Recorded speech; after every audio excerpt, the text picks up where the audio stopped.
Today's episode is part number 2 of the 4-part series on business, pleasure, and sex.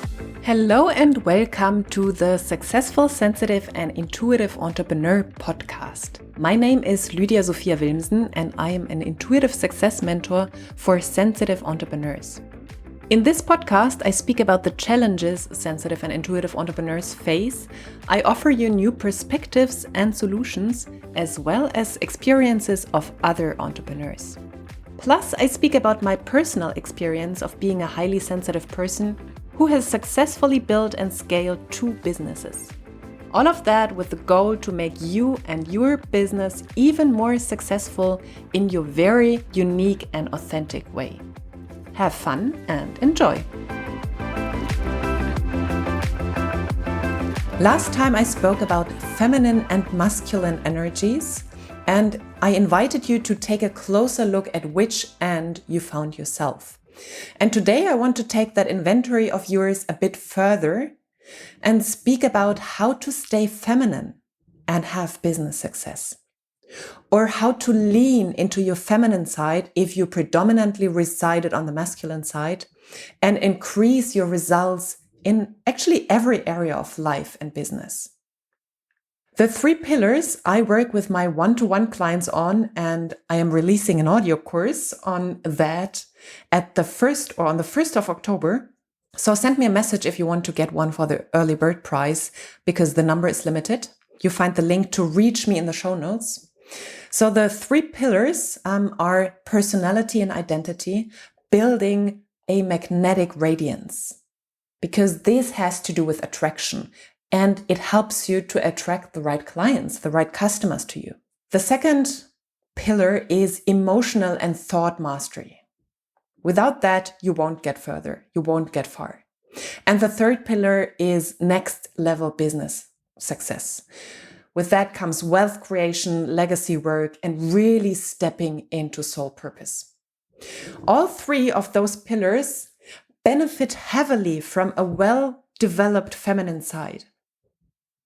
You can get very far in life with goal setting, with achievement and drive, if you want to go beyond everything you thought possible.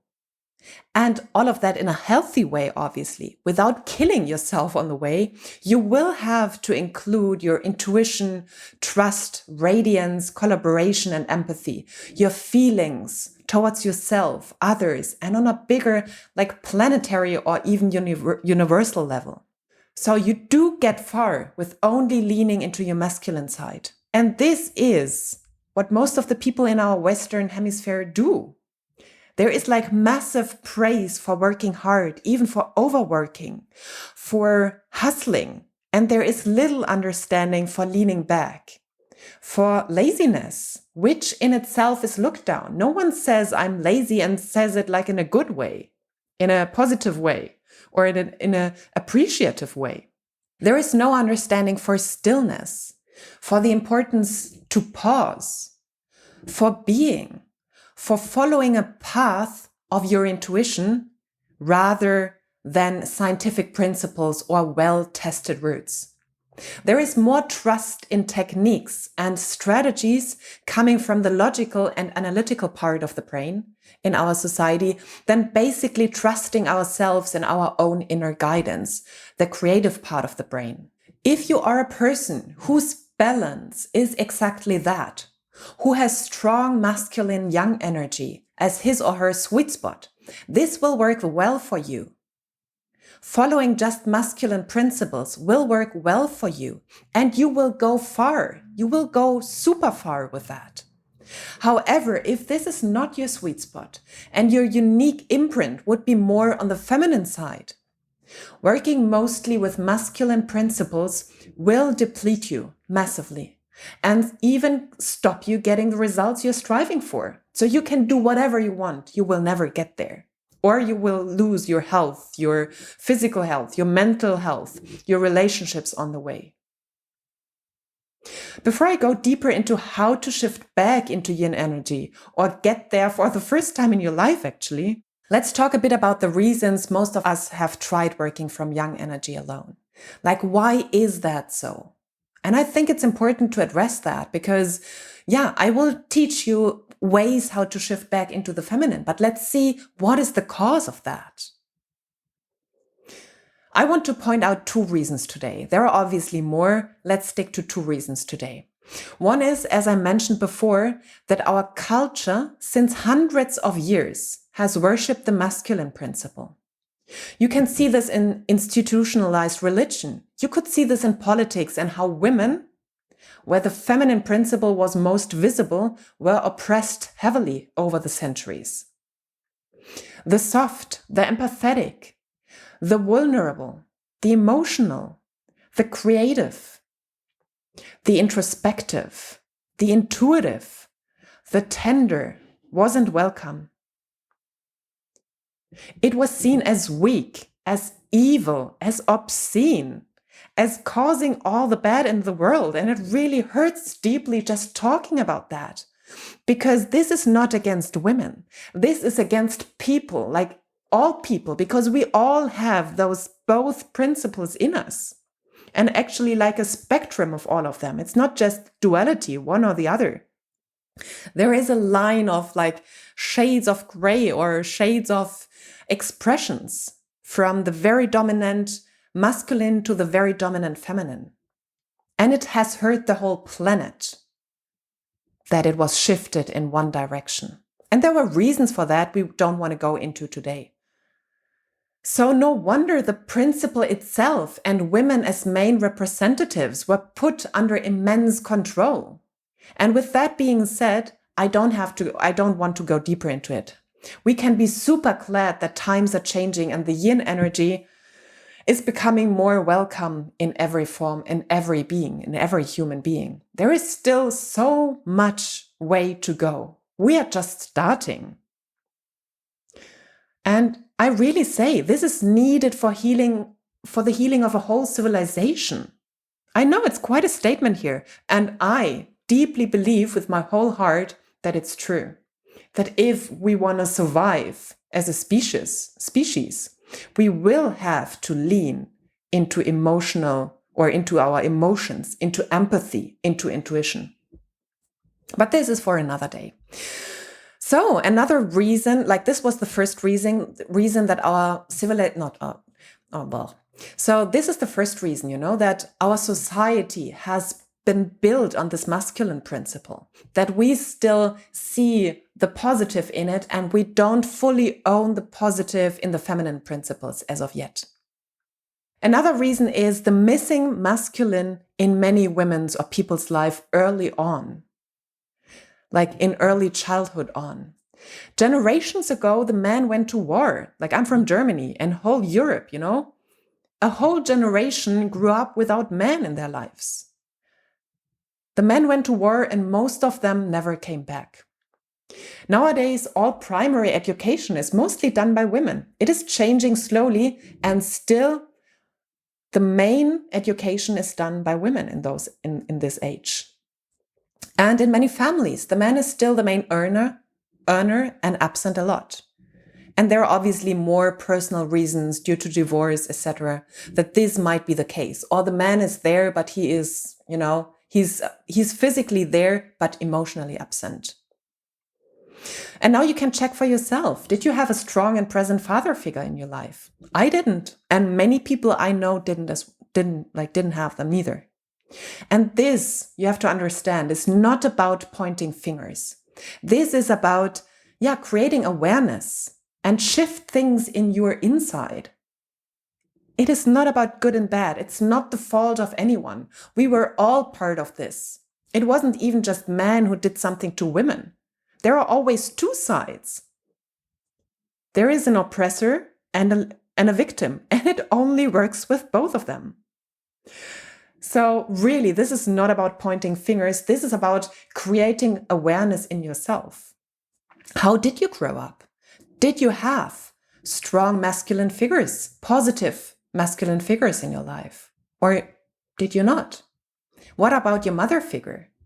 Was she seen as someone weak? Was she oppressed? There is obviously much more complexity to the way we grew up and how it influences your life today. I just want to point out one detail which is worth noticing.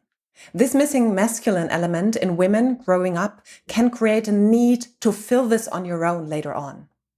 If you are the person who always needs to do everything on her own, not willing to accept, let alone ask for help, if you have experienced burnout due to overwhelm and overwork, if you have the feeling you have to behave like a man to be successful in a leadership position or in your business, this might be one of the causes.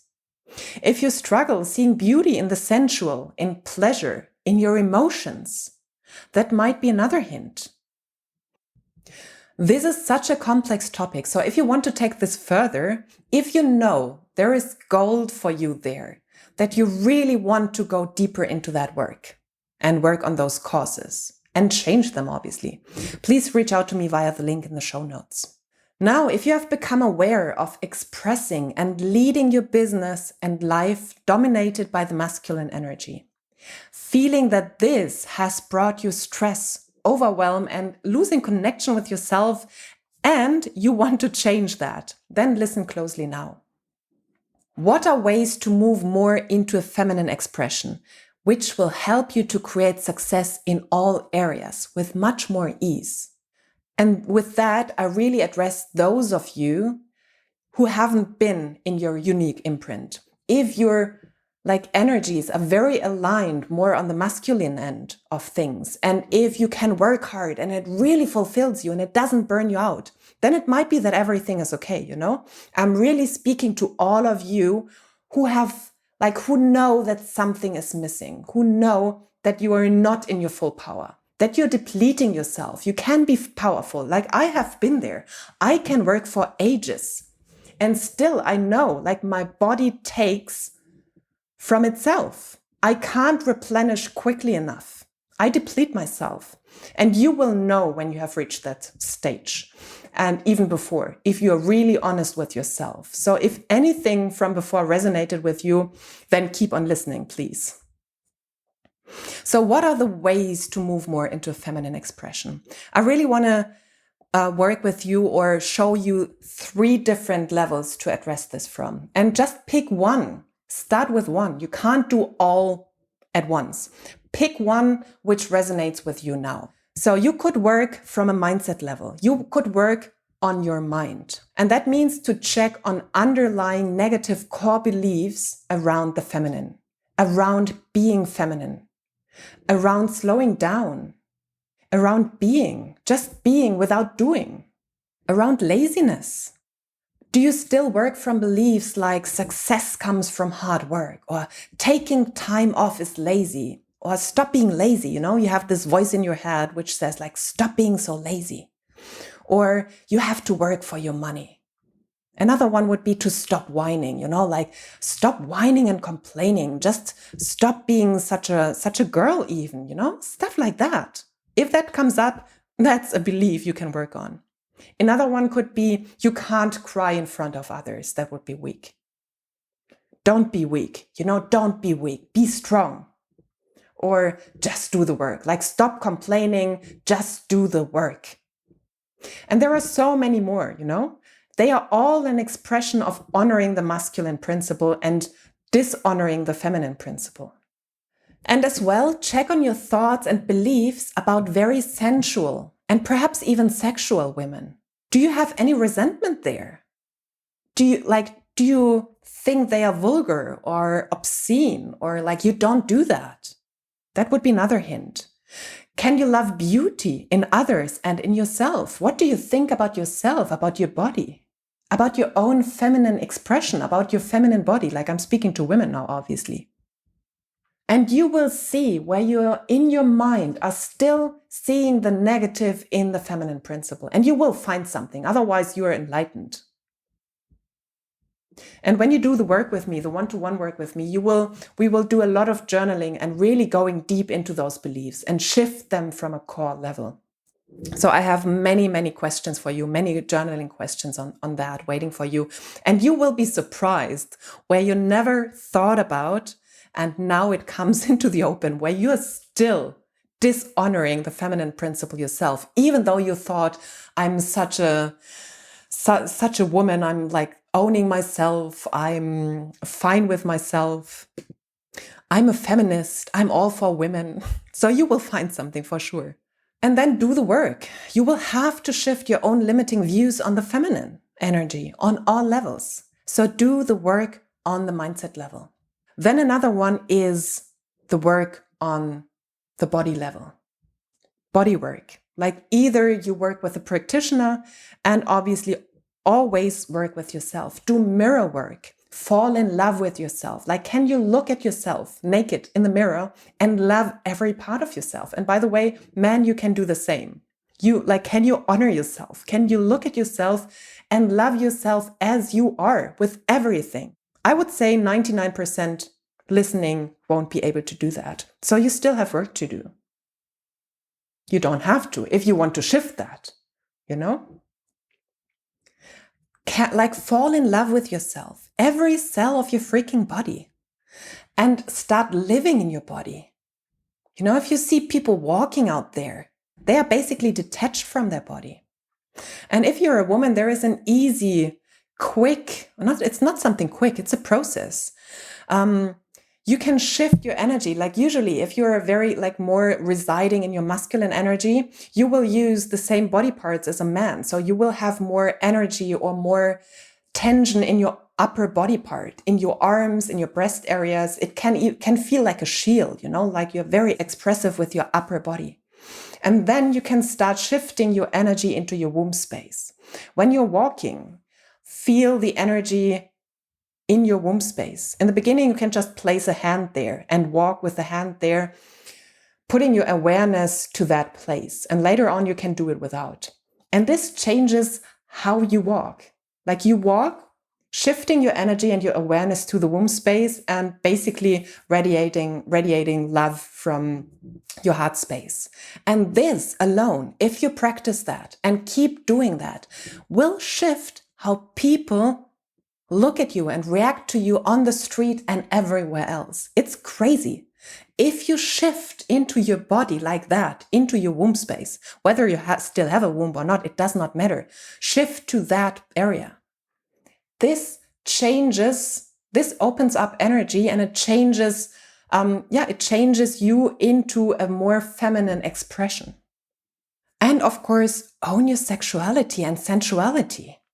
There is work to do, like in the bedroom, with your lover, with your partner, with yourself. Pleasure work, of course. If you don't know your body and don't love your body, how should anyone else do that? So if you have any restrictions on that level, again, you can start working on that. Get a book on self-pleasure. And if you need more information on that, let me know. There are amazing ones. Send me a message and I can send you over some recommendations.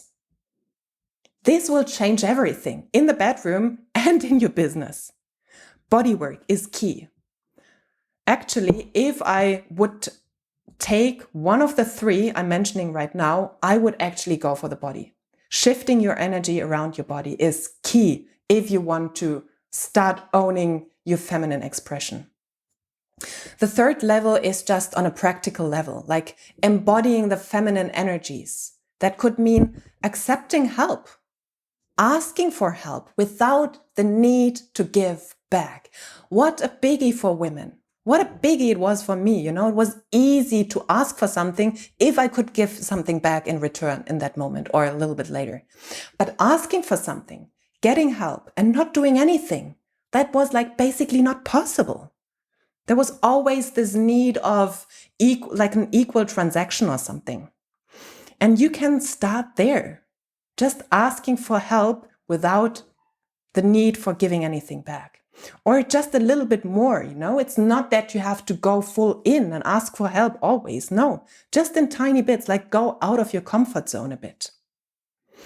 Another thing on the practical level, obviously, is in business to start working from your intuition more. Ask your intuition, work with your intuition. Yes, still do the masculine stuff with techniques and testing and goal-driven things. Yeah, we will go more into that in the next episode, by the way. However, learn to lean into your intuition, into trusting. into knowingness. Another one is to surrender to situations and people. To surrender to what is, to detach from what is and just be with the situation. Not trying to fix it, not trying to find a solution. Just for a tiny moment, be with that situation and surrender to it. Read some books from Eckhart Tolle. He's like the king when it comes to surrender on a spiritual level. And you can practice that in your relationships as well. And for example, in sex, connect with pleasure. Start practicing more, start experiencing more. Try new things out. Again, read books on that topic. And pleasure in general, find pleasure in the ordinary, in the small things. Sensuality and pleasure is a very feminine principle. It is not about, bam, get the thing done and then we are done. It is about celebrating the moment. Like feeling pleasure in that moment. And the more you focus on that, the more you find reasons to do so. So find pleasure in the ordinary, not only in peak experiences. And inhabit the being mode. This is a process and you will see results, guaranteed, in business and in how people are going to start reacting differently. I could obviously keep talking for hours on that topic. However, if you want to take it further, reach out to me. And in this episode, I mainly spoke about 2 reasons why we heavily shift into the masculine. One being our culture, which has been very strong in the masculine mode since centuries, oppressing the more feminine mode. And the other one of like absent father figures, absent masculine figures in our lives. And then the 3 different ways how to start changing that if you want to change it, if you want to lean more into the feminine. That you work on your mindset, obviously. Shift your own limiting beliefs and limiting stories on the feminine. Then body work, big one. And on a practical level in business, that you start embodying feminine energies more. And then in the next episode, I'll talk about how to use masculine energies without sacrificing the feminine. Because being solely in your feminine is detrimental as well, I'm not a proponent who says as a woman, you have to just be a woman, just to be in your intuition and sensual. I know there are many coaches out there who basically propose that, and I'm not one of them. I love my masculine energies and I see it as a balance. You have to find your very own balance of the 2 of them. So if you want to learn more about being or using your masculine energies in a healthy way, so not depleting your feminine, but let them work in unity basically, and creating a beautiful marriage of them both, then stay tuned. Did you like this podcast episode? Then I would be super grateful if you gave me a 5-star rating and review on iTunes. And please subscribe to the podcast and share it with people who you know can benefit from it. So anyone from like a more sensitive and intuitive crowd, please share it with them, because there is not a lot out there yet for them. And you can find all links to my social media profiles, my website and contact form in the show notes. And whenever you are ready to activate wealth consciousness, deep aliveness and magnetic radiance, live a life of more on all levels, send me a message with where you want to go and what is keeping you where you are. Thank you for listening, and until the next episode, much love to you, Lydia.